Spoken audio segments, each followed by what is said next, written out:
This is East Carolina All-American Bryant Packard, and we're talking Pirate baseball and the Sports Objective, the unofficial podcast of the Pirates. Well, in the world we live in, we are all having to deal in one way or another professionally and personally. We're having to deal with COVID-19. Pirates had to do that this weekend as they're not going to be playing the Red Storm of St. John's. Instead, looking forward to this weekend. We have with us right now the head coach of the team they'll be playing. That's the Elon Phoenix. Coach Kennedy, how are you? Doing great. Plugging right along.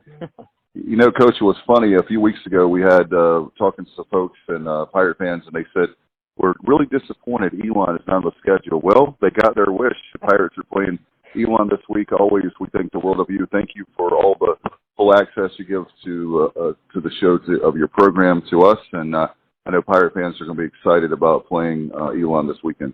I'm glad somebody is. No, we always enjoy playing East Carolina, and obviously they've got a great following, and every time we go down there they have good crowds, so it's always fun to play there. They put a number on us, often, but we still enjoy that environment. It's great college baseball.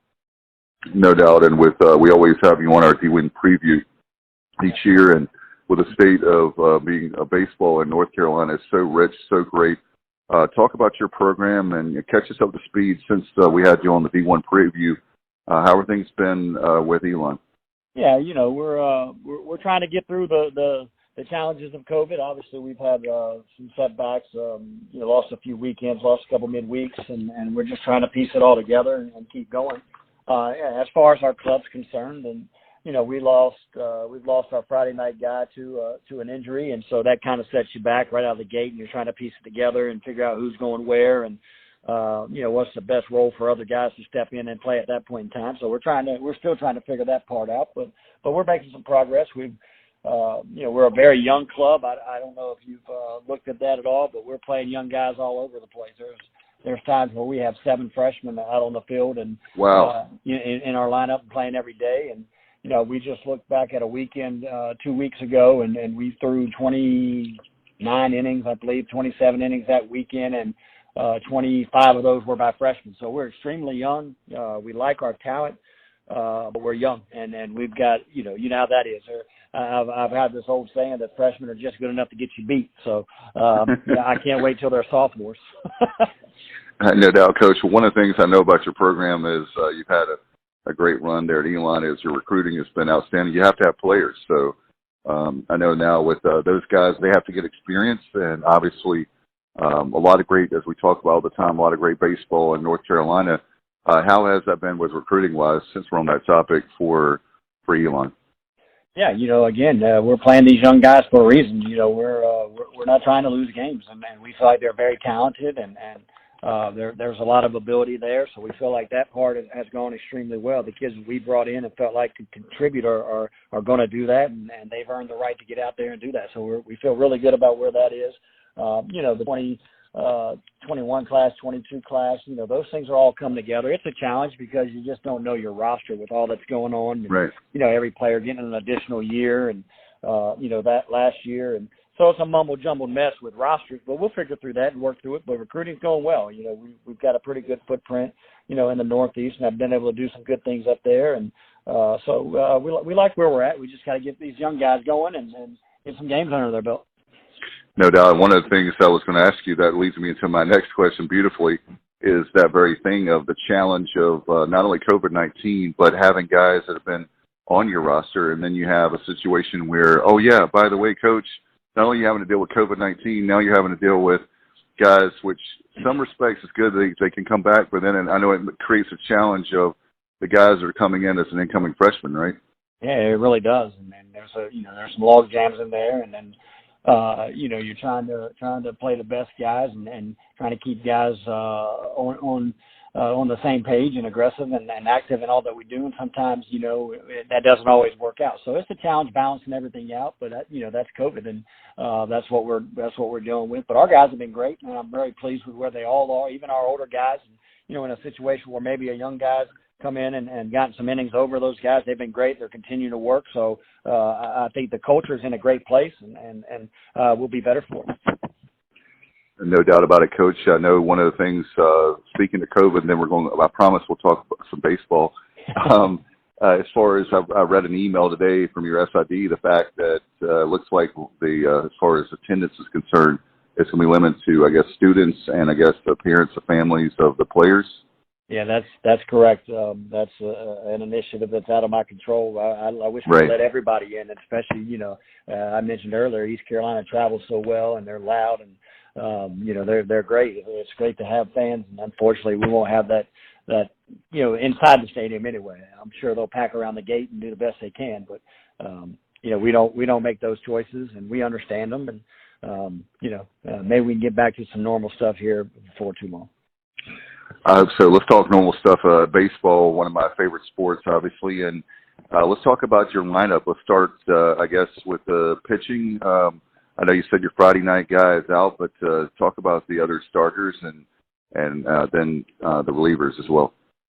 Yeah, going into this weekend, we're going to run a freshman out there on Friday, and Ben Simon, and he's a kid that we feel really good about, that has really good stuff, and I think he has a bright future here. But he's like, right now he's like any other freshman. He'll get some moments and do some really good things, and then he'll have some moments where you're like, okay, have you ever done this before? But that's freshman. But we like where he's at. He's got good stuff, good arm, and he's very competitive. So we think he's a Friday night guy for us down the road, and he's just happened to do it a little bit earlier. So he's learning on the job, so to speak. Spencer Bauer is a right-hander that'll throw Saturday, and he was well on his way to probably being our Friday night guy last year before both COVID and an injury hit. So he's coming off of surgery, and we're trying to get him back where he needs to be, but he needs to be on the mound, and we understand that for our program. And so he's competing. He's not quite there yet with all his pitches, but they're coming, and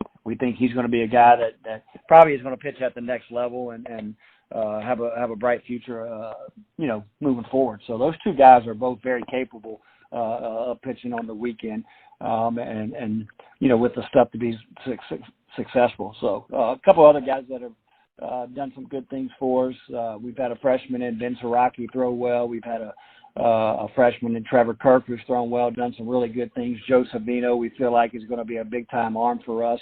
He'll throw out of the pen some this weekend. Joe Sprague has been really good for us. His numbers don't indicate that. He gave up 7 runs in one outing. Other than that, he's been really, really good. He's thrown up a bunch of zeros and done everything we've asked. So we feel like he's in a good place. We've got a veteran kid, and one of our few veterans in Kyle Greenler, who's actually starting to get where he needs to be. He's been good for us in the past, and just, with COVID and not throwing and not having regular work, he's a Northeast kid, and when he got sent home, there's just, he couldn't get out, couldn't do things. So he's finally catching back up, doing some good things. So we kind of like where we are. Brian Edgington, who pitched against you guys at your place last year, if you remember the last game of the year, threw very well down there at East Carolina. He's been pitching on Sundays for us, and if he could stay away from the big inning, man, he's done really well. So we have some really good pieces. It's just a matter of putting them all together and being consistent with them. No question about it. And I guess I used to tell people I live minute by minute after COVID. It's more like second by second. So I guess it's that translates the same with the baseball world. As far as the defense is concerned, want to talk about your infielders and obviously your outfielders as well.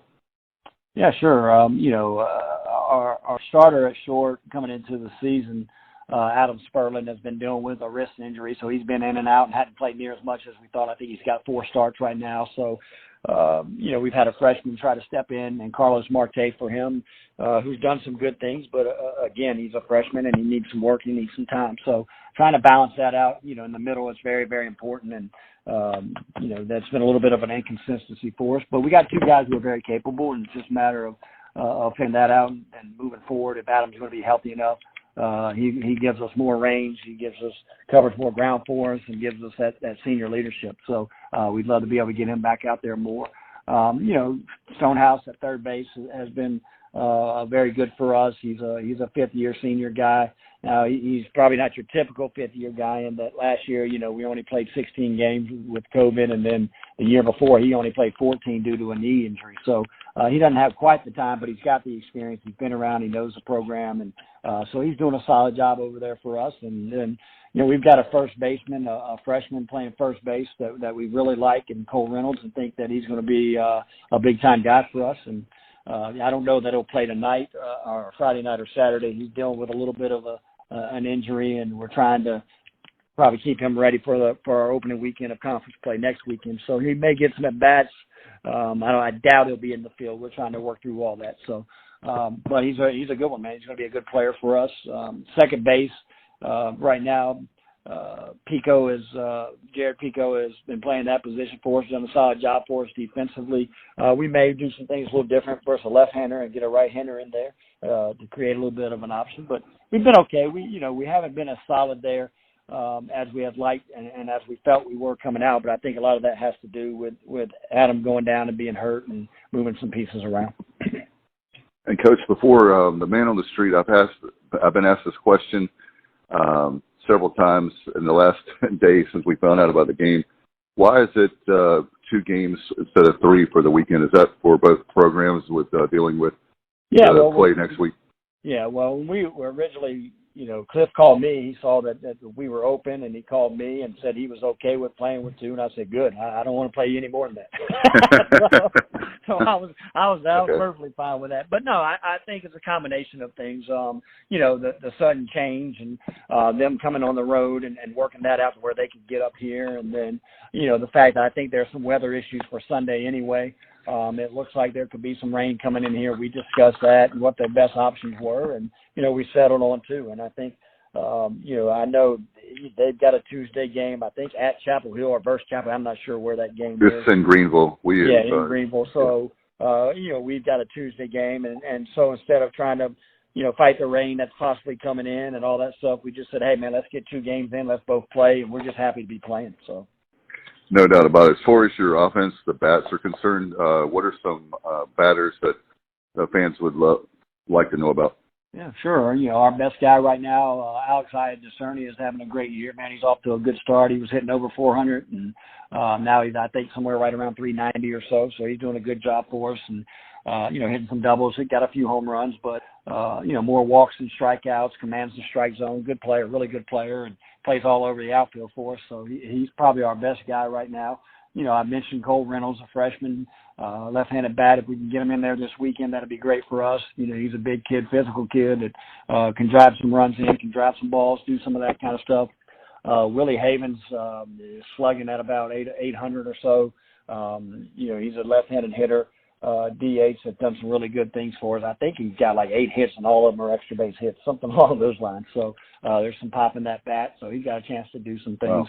Wow. We're running a couple of young guys out due to some injuries that have played well. Griffin Arnone, who's a freshman for us, doesn't have many opportunities, but he's hitting 500 in a couple of games, but he's earned the right to be back out there since he's taken advantage of the opportunity. So, he'll get some looks, but Garrett Stonehouse has been good for us and finding his way on base and doing some good things for us. And then Anthony Gallison, who's kind of hitting our 3 or 4 hole off and on all year, has done some really good things and has big hits for us. So, that's the core of it. And all young guys, man, for the most part, other than Stonehouse. We got a bunch of young dudes. Discerni is a freshman, and, Reynolds is a freshman. Havens is a freshman. And so, wow. It's a young group, man, but they're talented, and we think, again, like I said, I think getting these guys in there and getting them some looks and getting them some reps, I think we'll be better for it down the road. No question about it. Coach, before we let you go, what do you know about East Carolina and Cliff Godwin? Well, I know they're well coached. I know Cliff, know what he does and how he does it, and how good he is at it. So we know that coming in. They're going to hit some home runs. They're going to bunt guys over. They're going to steal bags. They're going to play baseball in the way that I've always believed it should be played, and they do a great job of that. So they put a lot of pressure on you in a lot of different ways. Obviously, they're very, very good on the mound, and especially on the weekend. And they got 3 or 4 guys that you just cringe when you watch them on video. They're good, and they compete, and they're going 2 for 9 innings, and we know that. Offensively, I talked about, they're just so versatile. They can do a lot of things. They can beat you with the long ball. They can play the short game. They'll move runners, and they'll 2-strike hit. They'll steal bags, and it's kind of, what every coach that grew up at the time that I did would want their team to look like, to be able to do a lot of different things and do them well. So they're going to do that. And I guess if you compare their club to ours, the last thing I'd say is, man, they got a bunch of older guys. I know they got Norby, who's an outstanding player, Hoover, Giles, who else? Francisco, Worrell. All those guys are 3-4 year COVID guys that have a ton of experience and played a lot of baseball for them, and it's showing in what they're doing out on the field. No doubt, Coach. It's going to be great. I'm glad that you and Cliff could work it out. I know people were stressed out when they found out the situation with St. John's. I'm sure the same thing with you guys with dealing with COVID issues that you've had to deal with already, and this weekend with James Madison. So hopefully one of these days we'll get back to whatever normal is. I appreciate always the time. I appreciate your flexibility today while working with us on sitting down, and certainly good luck to the Phoenix this weekend. Yeah, I appreciate it, man. We're just happy to play. I think, Cliff's the same way. These kids have been through enough, and just get them on the field as best we can. So we're excited. We're glad to be playing, and thanks to you guys for reaching out and sharing a little bit about our ball club. We appreciate it. This is East Carolina Hall of Famer and home run king, Winford Johnson. We're talking Pirate baseball on the Sports Objective, your source for ECU baseball coverage. Go Pirates!